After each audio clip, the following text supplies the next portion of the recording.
Mesdames, Messieurs, je salue la présence de M. Gabriele Maria Rossi, qui a fait ses études en Italie et en Suisse et obtient en 1985 un master en architecture de l'Université de Columbia. Il a collaboré avec des architectes renommés aux États-Unis. En 1989, il devient assistant à l'EPFL, où il obtient son diplôme de SIA et fonde son cabinet Archilab. La Fondation Martin Bodmer avait confié la construction de son musée du livre et de l'écrit aux architectes Mario Botta et Gabriele Rossi. Elle commanda ensuite une extension complémentaire en 2022 à Gabriele Rossi. Aujourd'hui, une troisième qui est en cours lui est confiée. Cher Jacques, il me semble qu'il n'est plus nécessaire que je te présente à notre assemblée. Messieurs, c'est avec reconnaissance que je vous passe la parole. Alors, chers amis, merci beaucoup d'être ici rassemblés. Vous réalisez à peine à quel point c'est important pour nous. Nous sommes engagés, vous le savez, dans des travaux. Le public nous manque. C'est pas qu'on trouve le temps long, on a de quoi s'occuper, on travaille presque plus que quand on a l'accueil des publics avec des tâches de longue haleine. Gros travail dans le catalogage de la bibliothèque, gros travail dans la préparation de la nouvelle et prochaine exposition permanente, gros travail dans la préparation de la prochaine exposition temporaire sur les livres d'enfants illustrés. Tout ça nous occupe beaucoup. Ce qui nous occupe le plus, évidemment, je salue Louis qui est là, ce sont les rapports avec les architectes, c'est-à-dire que nos travaux qui sont dictés par des impératifs d'une part de sobriété écologique, mais aussi d'amélioration des conditions d'accueil au public en situation de handicap, revêtent un nombre inattendu d'aspects et c'est vraiment une affaire extrêmement complexe que de mener ce chantier à bien. Alors il y a une affaire de grande patience. Heureusement, nos rapports avec les différents corps de métier sous l'orchestration de l'architecte se passent très bien, les échanges sont excellents et c'est vraiment un grand plaisir et un grand honneur de recevoir la tête pensante qui est derrière tout cela, Gabriele Rossi, un très grand architecte. Alors, comme l'a dit le président, donc il est né en Italie, il y a eu une enfance jusqu'à 20 ans à Milan, Florence et Rome. Et on peut imaginer pour quelqu'un qui est passionné du dessin, de dessiner, quelle formation extraordinaire consiste à observer les bâtiments d'architecture de ces villes italiennes, et notamment l'architecture de la Renaissance, d'en faire des croquis et d'imaginer également une extrapolation plus créative et plus moderne, tout en étant docilement au service de la restitution par le dessin des chefs-d'œuvre architecturaux du passé. Donc cette formation italienne laissait présager, sous les meilleurs auspices, une destinée. Et puis il y a eu à 20 ans, en 1980, cet exil, ce déplacement pour une formation à New York. Alors là, changement de paradigme, donc il faut beaucoup de mobilité. Vous passez de Palladio à l'Empire State Building et c'est tout à coup la question de la densité verticale qui se pose et de la compatibilité entre un tissu très très dense de bâtiments au sein d'une ville qu'il faut traiter, non plus du tout peut-être le confort de villas entourées de parcs et de jardins. Donc une très grande et belle formation à Columbia, où comme il a été dit, il y a obtention d'un master, il y a collaboration à des projets avec les meilleurs architectes, et c'est tout juste, tu l'as échappé belle, que tu n'as pas servi les dessins de Donald Trump, hein, mais tu étais quand même bien impliqué dans le projet de la Donald Trump City, et c'est évidemment une formation complémentaire. Retour, non pas en Italie, mais retour à Lausanne. Ici, chez nous, il reçoit un poste, il est chargé d'un poste d'assistant pour un enseignement en urbanisme, et c'est là qu'il fonde en 1988 le cabinet Archilab. C'est donc une grande aventure que cette implantation finalement définitive, même si l'Italie reste infiniment chère à son cœur, et notamment par les plantations d'oliviers, eh bien, c'est à Puyi qu'il a posé sa tente.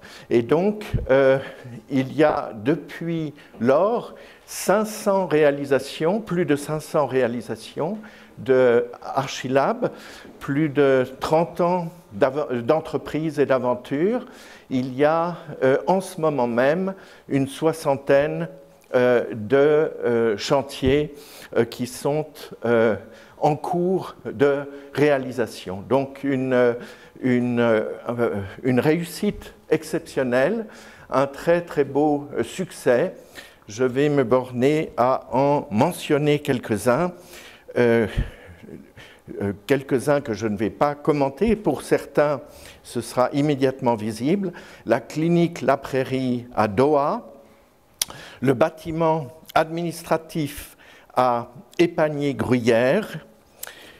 On peut mentionner encore, je ne vais pas toutes les mentionner, Archilab MSC, au Chemin Rieux, le grand bâtiment de MSC Croisière de la famille Aponte. Et puis le musée pour la photographie de l'Élysée à Lausanne, que l'on connaît tous.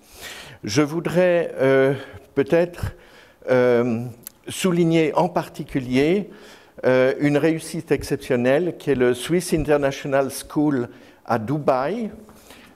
C'est quelque chose qui annonce un tout petit peu des traits caractéristiques du travail de Gabriele Rossi sur le site de la Fondation Martin Bodmer, le souci de la sobriété écologique, le souci d'une préservation de l'environnement naturel. Donc il s'agit d'un projet à Dubaï qui a reçu le label Energy, c'est-à-dire un label d'économie de dépenses énergétiques, de durabilité, et c'est en cela que ce Swiss International School est vraiment une très belle réussite. Mentionnons peut-être aussi la grande extension de la clinique de Genolier. Très modestement, on peut rappeler que quelques murs sont capitonnés de livres offerts par la Fondation Martin Bodmer. Donc, il y a un jeu extraordinaire par l'architecte avec la déclinaison du terrain. Hein, c'est quelque chose qui est en pente, et tu as réussi à fabriquer une magnifique baie. C'est quelque chose de tout à fait remarquable.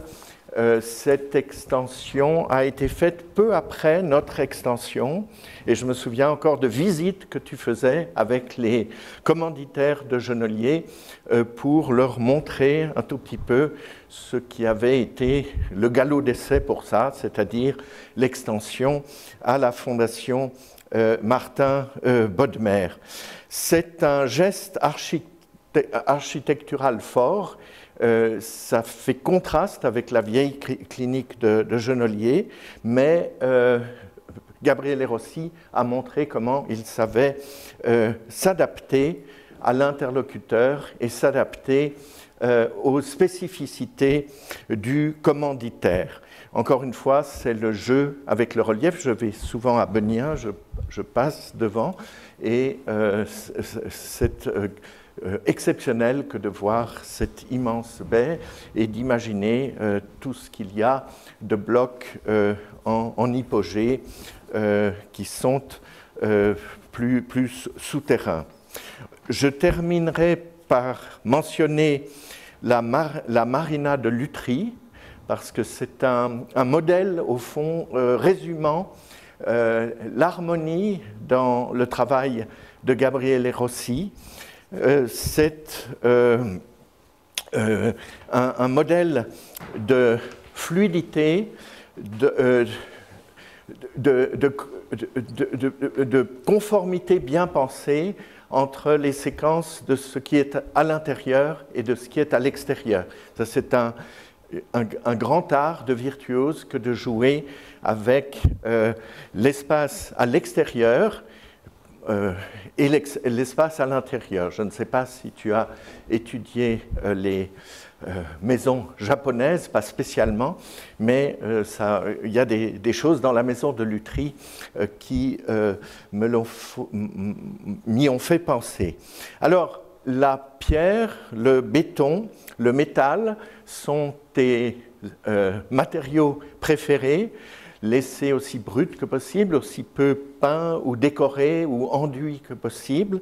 Et c'est une marque de fabrique.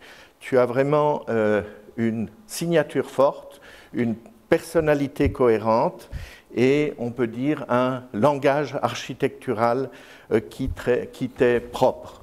Alors c'est Gabriele Rossi qui, par 3 fois, la première fois, ça a été dit en association avec Mario Botta, mais la deuxième fois, pour l'extension, il était maître de la manœuvre. Et maintenant, pour la rénovation, c'est beaucoup plus ingrat et c'est beaucoup plus complexe que de faire des rénovations où vous ne savez pas sous quel faux plafond vous allez ou pas trouver de l'amiante, vous ne savez pas si ces peintures de 1950 contiennent du plomb et dès qu'on y touche, il faut tout gratter parce que c'est désormais interdit, etc. C'est autre chose que, au fond, les tables rases, les 2 premières phases, tu pouvais faire en quelque sorte ex nihilo, et c'était de la création pure. Là, tu dois être inventif d'une autre façon, puisqu'il s'agit plus que jamais de respecter la donnée qu'est le patrimoine de ce qui existe déjà. Alors, c'est un grand plaisir que de t'entendre ce soir parler de ces interventions successives, les 3 qui se succèdent sur ce qui est maintenant le périmètre de la Fondation Martin Bodmer. Et ça sera avec plaisir qu'après cet exposé, nous donnerons la parole à qui veut la prendre pour poser d'éventuelles questions. Gabriele se réjouissait à l'idée que cette séance prenne aussi la forme d'un dialogue. Alors je te donne la parole. Merci. Je voulais vous remercier, Jacques, pour cette introduction je vois que tu as une connaissance de ma vie qui est incomparable. Je ne sais pas, même ma femme s'y connaît autant de choses de ce que tu as raconté sur ma vie. Donc, j'étais très touché de revoir tout ce parcours décrit de cette manière. Donc, je te remercie. J'étais très touché. Et je voulais vous remercier, vous tous, donc les amis de la Fondation Bodmer, d'être ici ce soir et avoir la patience de m'écouter. Et remercier surtout la Fondation Bodmer pour la confiance que vous nous avez fait, à moi, à mon bureau, depuis le siècle passé. Donc, en effet, on a commencé la première collaboration avec la Fondation Bodmer, date, oui, vous vous souvenez, 1999, même 98, les premières réunions. C'était 3 ans, on a fait 3 ans de chantier pour la construction de la première phase avec Mario Botta, le musée qu'on va présenter encore ce soir. La deuxième phase, comme ça a été mentionné, de 2017 à 2020.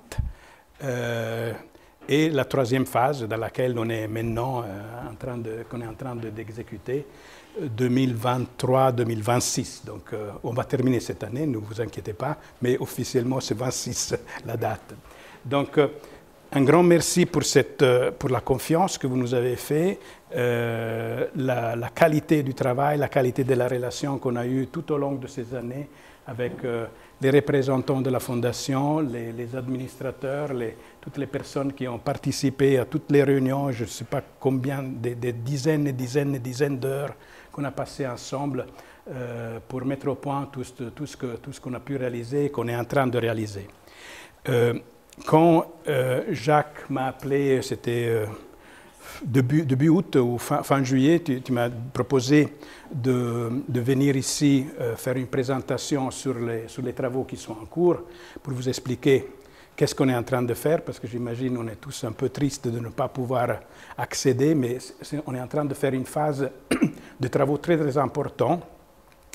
Et j'ai dit avec grand plaisir, je viens, parce que c'est un peu une occasion pour moi et pour mon bureau, qui est représenté ici par 3 collaborateurs que je tenais à remercier, qui nous ont accompagnés, et qui s'occupent aussi du chantier. C'était l'occasion de mettre un peu une prémisse pour un nouveau livre.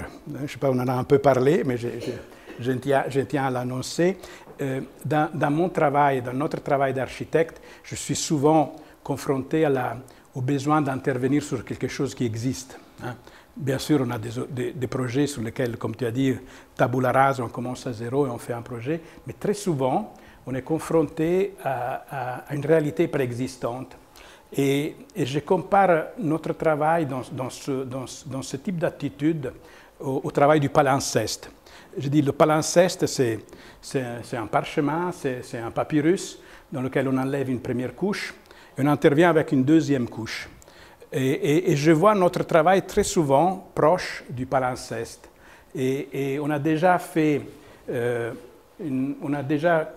écrit 2 livres sur 2 objets qui sont basés sur ce concept, donc des bâtiments qui existaient, sur lesquels on est venu, on a rajouté une nouvelle couche, qui est notre couche, notre intervention, mais où l'histoire et le passé restent présents. Et ce travail comme je dis, de palimpseste qu'on a fait avec ces 2 immeubles, je trouve que serait très intéressant de pouvoir le développer aussi dans un livre sur la Fondation Bodmer, parce que c'est vraiment très représentatif d'une réalité historique sur laquelle on est intervenu, et on a ajouté une nouvelle couche qui est notre intervention, qui est une intervention contemporaine et qui est vouée à dialoguer avec ce qui préexistait, un peu comme la transparence qu'on voit dans un parchemin, quand on enlève une couche, on voit toujours en transparence une réalité précédente. Donc c'était le prétexte pour moi de revoir ces 3 phases.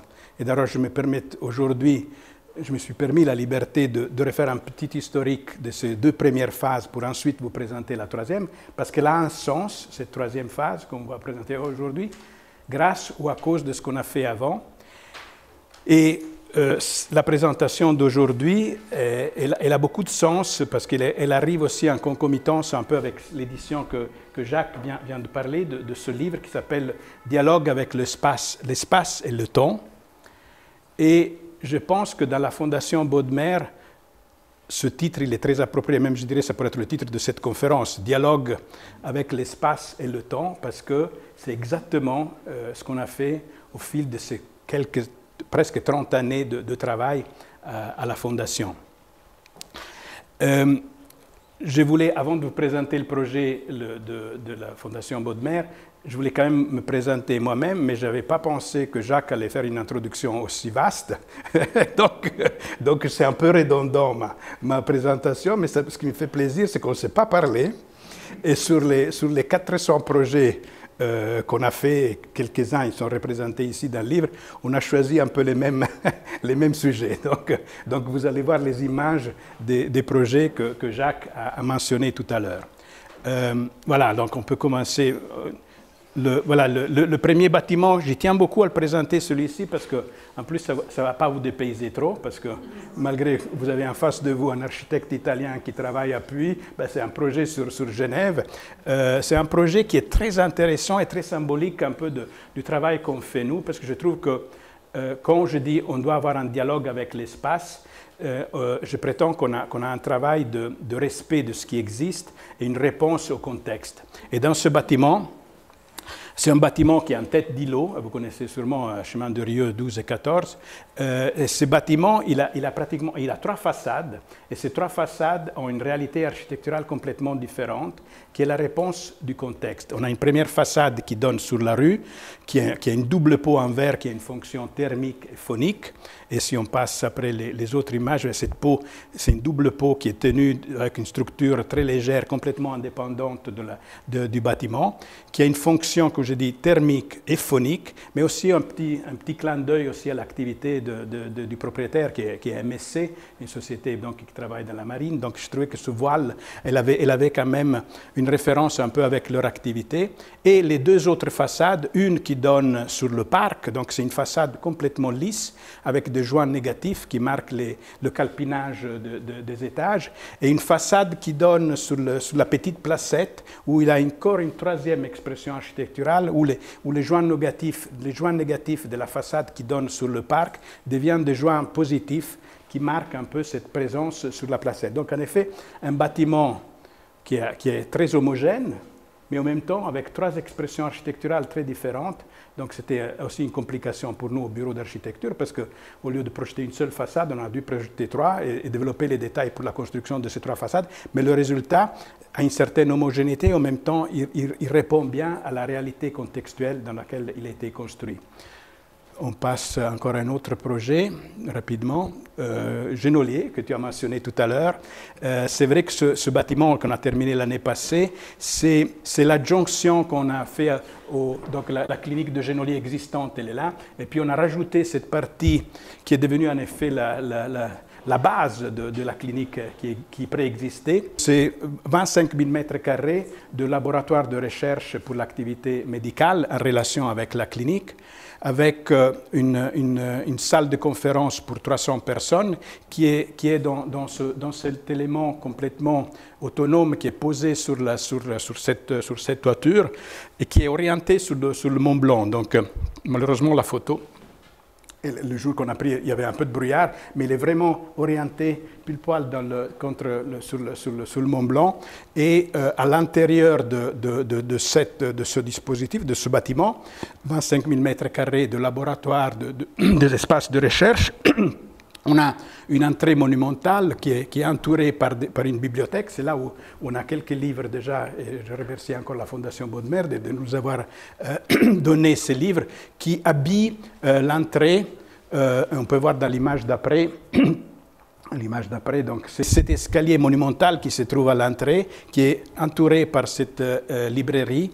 Et c'était la volonté aussi du propriétaire, la société Aevis, qui voulait que cette clinique n'ait pas une connotation d'hôpital. Donc on rentre dans un espace qui est plutôt une image domestique, accueillante, et le livre, bien sûr, il se prêtait magnifiquement bien. Et j'ai pris aussi ce projet, c'est un projet qui date presque de 30 ans. L'Élysée à Lausanne, c'est le musée de la photographie qui maintenant a été déplacé à Plateforme 10, hein, mais ça c'était assez intéressant, j'ai voulu quand même le présenter parce qu'il a beaucoup de similitudes avec la Fondation Bodmer.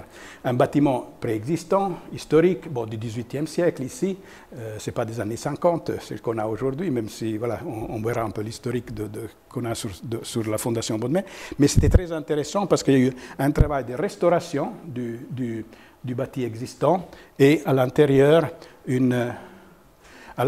un travail de simèse d'éléments mobiles, légers, qui ne rentrent pas en contradiction avec la qualité architecturale du bâtiment historique. Et on a travaillé vraiment à l'intérieur de la volumétrie existante, même on a pu faire une salle de conférence qu'on voit à droite dans les anciennes caves, avec une problématique de la résonance qu'on a pu régler avec des panneaux phoniques au plafond et au mur.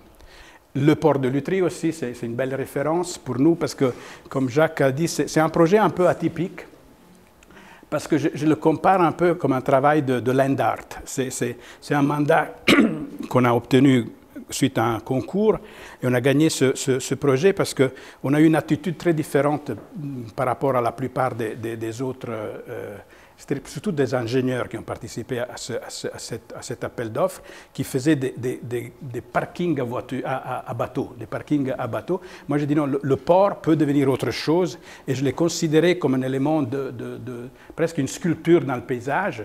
C'est pour ça que j'ai fait une référence au land art. Smithson, c'est un artiste qui travaille beaucoup avec la pierre et l'eau, et c'était assez, je dirais, unique, pouvoir dessiner sur l'eau avec des cailloux et avoir donné cette forme assez élégante et qui répond aux besoins, bien sûr, fonctionnels d'un port. Et je dis toujours, l'architecture doit donner une réponse à des fonctions, hein, c'est normal. Mais je dirais la bonne architecture permet d'aller au-delà de la fonction et arriver à quelque chose d'émotionnel, presque même sacré des fois, si on arrive à bien interpréter les données qui nous sont mises sur place au niveau du programme. Alors le projet de la Swiss International School of Dubai, c'est un projet très intéressant parce qu'à Dubaï, on a eu un mandat d'exécuter cette école avec des contraintes très importantes parce qu'il voulait absolument le propriétaire voulait absolument, qui est un Genevois d'ailleurs, il voulait absolument que cette école soit label Minergie. Alors ça veut dire qu'il n'y a pas de déclimatisation, donc on a dû travailler vraiment avec tout un système de contrôle de la ventilation et de l'air pour éviter que l'école, surtout voilà, dans des climats aussi extrêmes, puisse fonctionner. Donc c'était le premier bâtiment qui était fait avec le label Minergie au Moyen-Orient. Donc ça a donné un peu une input sur une attitude.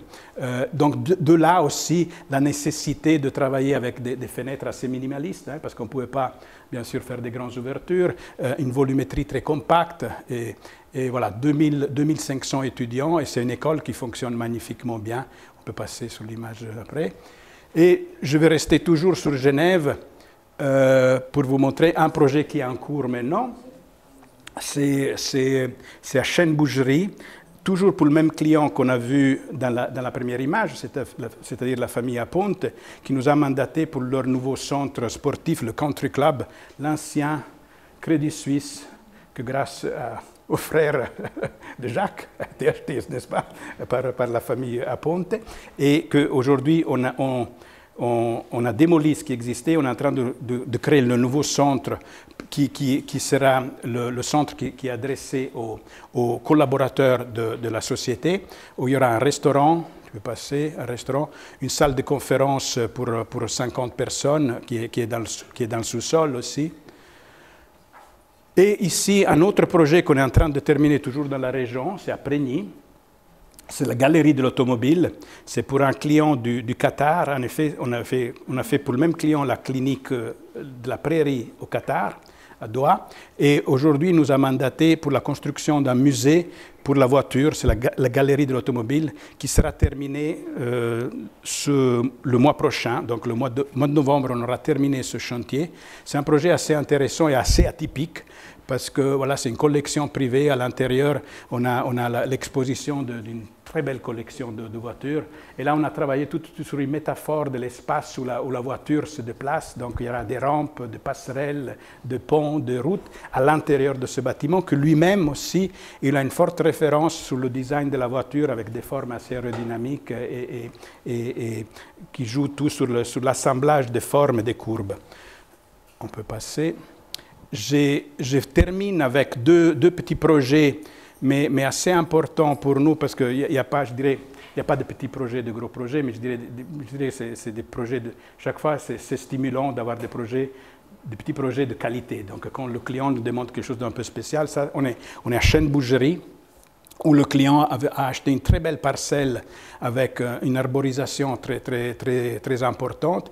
Et il a voulu faire une villa, mais qui est composée de deux éléments, une villa principale et une villa pour les invités. Et on a voulu faire quelque chose de très léger, très aérien, qui touche à peine le sol, même qui est légèrement détaché du sol, pour montrer le respect qu'on a avec la nature qui existe. Donc, on est un peu sur la punta des piedi, comme on dit en italien, sur la pointe des pieds. On ne voulait pas toucher le sol, on ne voulait pas l'abîmer, et on a voulu détacher légèrement ces deux bâtiments qui flottent dans cet magnifique élément naturel.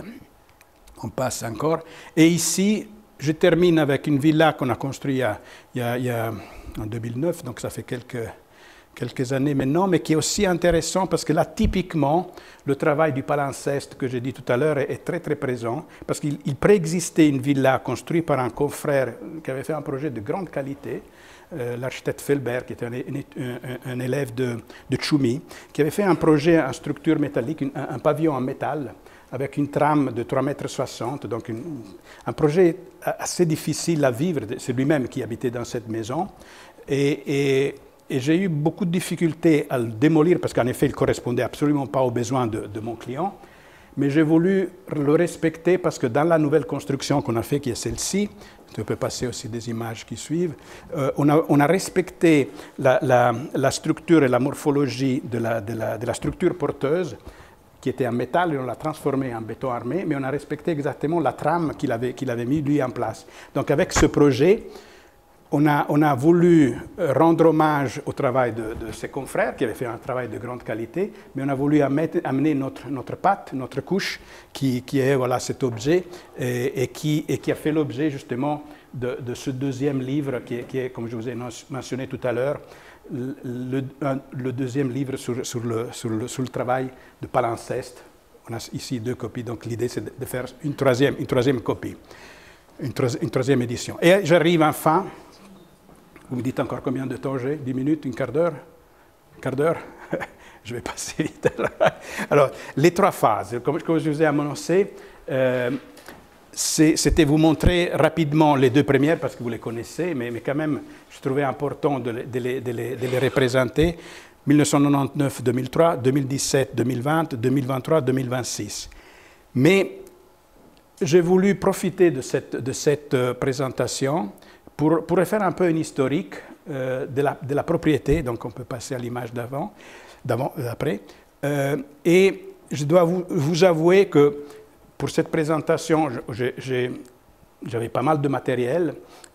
J'ai cherché encore d'autres matériaux, d'autres images pour vous présenter aujourd'hui cette idée. Mais ce que j'espère, ça va être le travail dans les prochains mois, dans les prochaines années, c'est de compléter ces informations que j'ai récoltées un peu à droite à gauche, parce que des fois j'ai des entendus dire sur ce qui s'est passé avant que nous on intervienne. J'ai trouvé quelques traces, quelques documents, mais ça mérite vraiment qu'on aille plus loin dans cette recherche. Et j'ai commencé avec un plan du cadastre de 1800 où on voit déjà la propriété. Je ne sais pas s'il appartenait déjà à la famille. Voilà, c'est une des questions que... mais probablement pas encore, hein, c'est plus tardif, c'est peut-être début 1900. Voilà, donc c'est beaucoup plus tardif. Mais ce qui est important, c'est qu'il y avait déjà la villa principale, mais surtout, à cet endroit où on a la fondation, il y avait déjà deux bâtiments qu'on verra après, qu'on retrouve aussi en 1948. Je trouvais une photo aérienne de l'époque, donc c'est les premières photos aériennes qu'on trouve de Genève, où on retrouve ces deux bâtiments, hein, qui, si on passe encore l'image d'après, avec des photos de 1948. Donc on voit qu'ils préexistaient, donc ces deux bâtiments. Ils avaient une forme très intéressante, donc dessinée par l'architecte Ornung et van Berchem. C'était une volonté de recréer deux espaces pour la collection de Martin Bodmer. Donc Martin Bodmer était arrivé en 1937, sauf erreur, à Genève, et en 1948 mandate l'architecte van Berchem pour créer ces deux pavillons qui ont une certaine référence néoclassique, qui reprennent certains éléments des deux pavillons préexistants. J'ai même trouvé des informations, mais là j'aurais besoin d'avoir un peu plus de précision, qu'il aurait pris à l'intérieur des références d'un bâtiment de Zurich, où il y aurait des références surtout pour la grande salle, mais ça c'est des choses que je donne un peu avec les pincettes, c'est des choses qu'il faudra vérifier. Des photos de 1951, de 1951 jusqu'à 1999, c'est-à-dire avant la première intervention, donc il y avait ces deux bâtiments,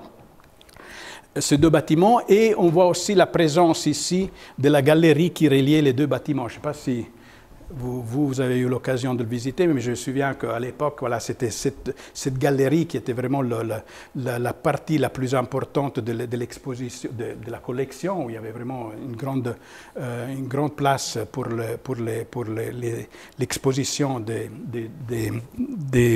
livres et des différents documents. Encore des photos qui datent de l'époque, on peut passer. Tac.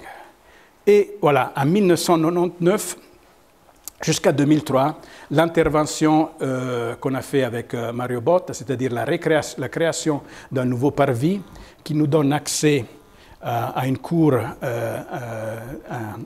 un niveau -1, et depuis cette cour, on rentre dans le musée, et un réaménagement des espaces extérieurs, la création la création de jardins, de la fontaine, et on voit aussi que jusqu'à, je crois, quelques années auparavant, la parcelle s'arrêtait là, la propriété de la fondation, et ensuite on a pu greffer encore cette partie. Je pense que ça doit dater un peu avant l'époque de l'intervention du premier projet.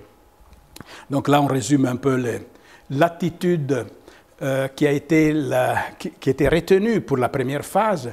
Donc deux étages épigés, 2 étages qui sont enfoncés dans le terrain, avec cette volonté vraiment de créer quelque chose d'un peu sacré, un peu spécial à l'intérieur de la terre. Donc on rentre dans les viscères de la terre pour découvrir ce magnifique trésor qui est enfoncé dans ces 2 étages, faiblement éclairé par une lumière naturelle, qui sont ces 5 puits de lumière, qui font référence aux 5 piliers pour Martin Bodmer.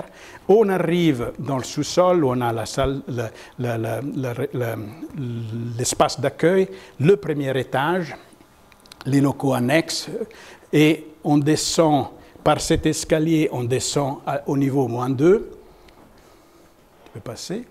Où on découvre les espaces d'exposition, les toilettes et les locaux techniques. Voilà, on passe le hall d'entrée et les images de l'aménagement de cet espace. Déjà à l'époque, on se posait beaucoup de questions, comment on devait accéder du -1 au -2. C'était un thème, je me souviens, dans les réunions, je ne sais pas si vous vous rappelez, mais on avait beaucoup discuté comment on devait accéder. Finalement, on avait retenu cette solution que je vous ai montrée.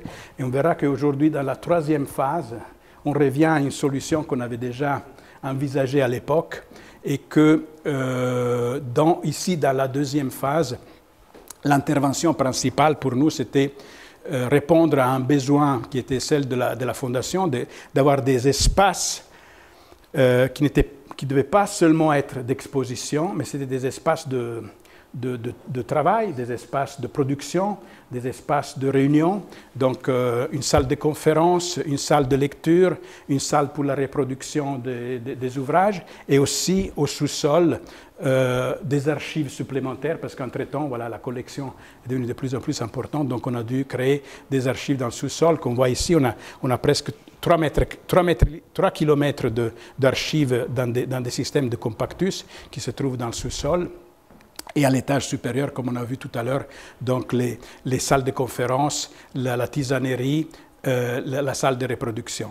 Et bien sûr, c'était un peu le cadeau qu'on a récupéré en faisant ce projet, cet espace extérieur, cette cour extérieure, qui a, en effet, c'est un peu le répondant de ce qu'on avait déjà fait dans la première phase. On l'a recréé dans la deuxième phase, et ça nous a permis vraiment de créer un apport de lumière naturelle, direct, et de qualité en plus.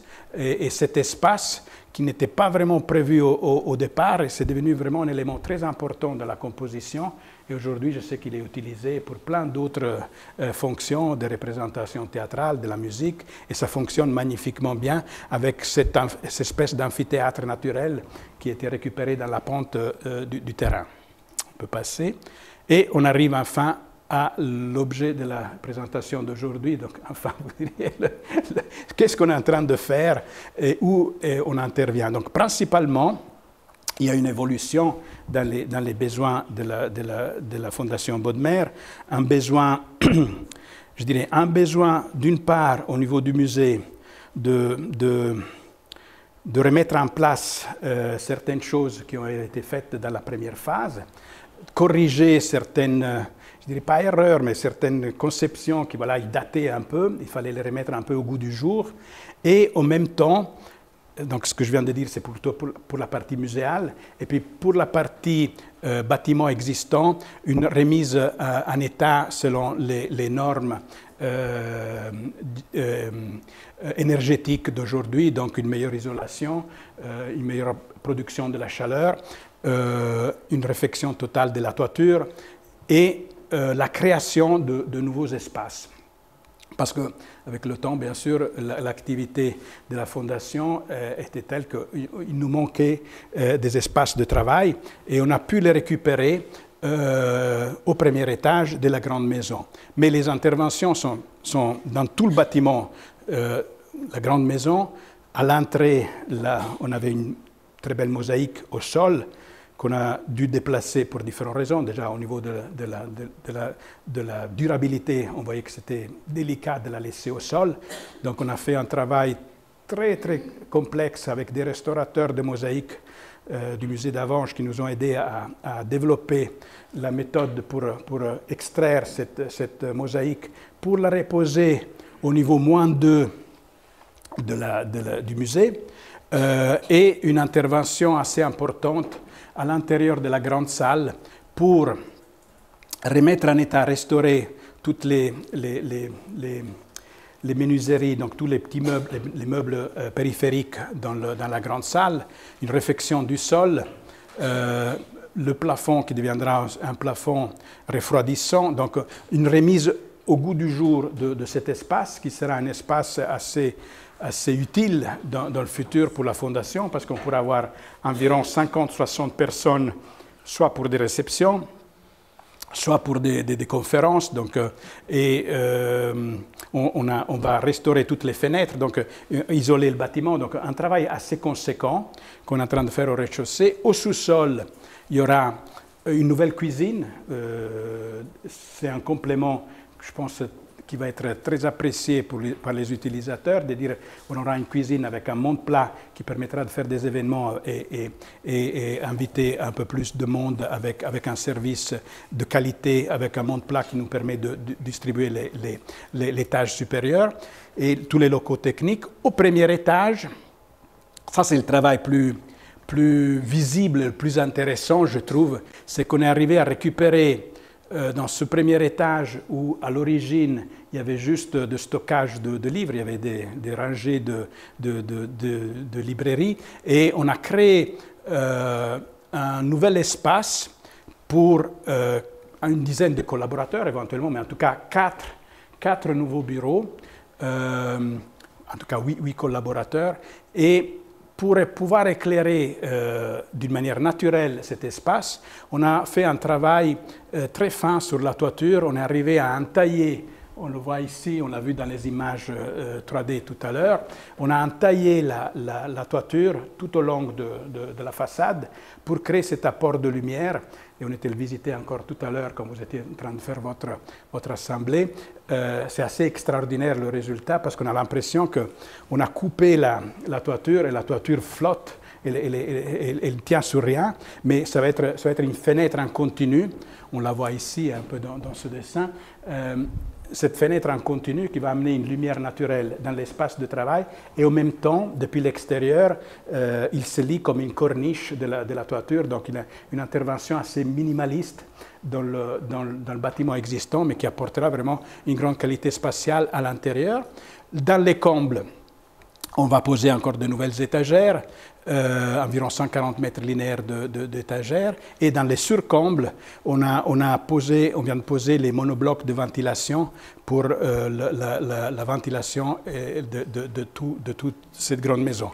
Rapidement, au niveau du musée, comme j'ai dit tout à l'heure, on est revenu à cette idée de recréer un escalier qui relie le hall d'entrée avec l'étage inférieur, donc une nouvelle escalier qui est reprise avec le langage architectural qu'on avait utilisé dans la première phase. Donc, on le voit ici dans l'image, elle est montée maintenant, elle s'intègre magnifiquement bien, je trouve, dans l'espace.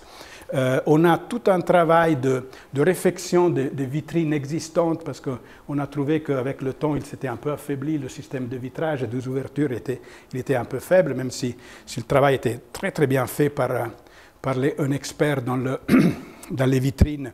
C'était M. Bacciolo qui a fait les musées à Venise, donc pour Pinault aussi, et puis la Fondation Grassi aussi. Et donc c'était Bacciolo qui avait fait la première phase.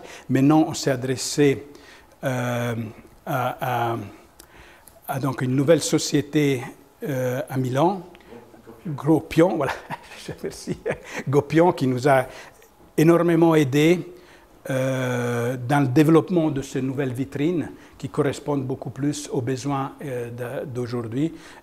Gopion, c'est vraiment le grand expert dans ce type de vitrines. On était visiter son usine et on a vu les différentes réalisations dans le monde entier, le Louvre, différentes constructions qui sont assez extraordinaires. Et donc, ce travail de réflexion complète des vitrines et, si tu reviens encore dans l'image d'avant, la création d'une exposition, d'un espace pour des expositions temporaires et la création d'un nouveau système de WC pour les visiteurs. Au même temps, ouais, tu peux passer à l'image d'après, au même temps, un gros travail d'inclusivité était fait en parallèle avec cette nouvelle philosophie économie énergétique qu'on amène avec ce projet. On a voulu aussi donner une réponse à l'inclusivité. Donc, il y a tout un système de guidage pour les personnes non-voyantes, de manière qu'ils puissent circuler, et au niveau de la sécurité et des accès pour les handicapés. Ça, c'était un gros projet qui nous a mobilisé pas mal d'énergie et que, je pense, c'était absolument nécessaire pour la Fondation de répondre à ce besoin d'inclusivité. Et je termine ici donc, avec une dernière image qui montre du travail à la réalisation. Et je vous remercie de votre attention pour cette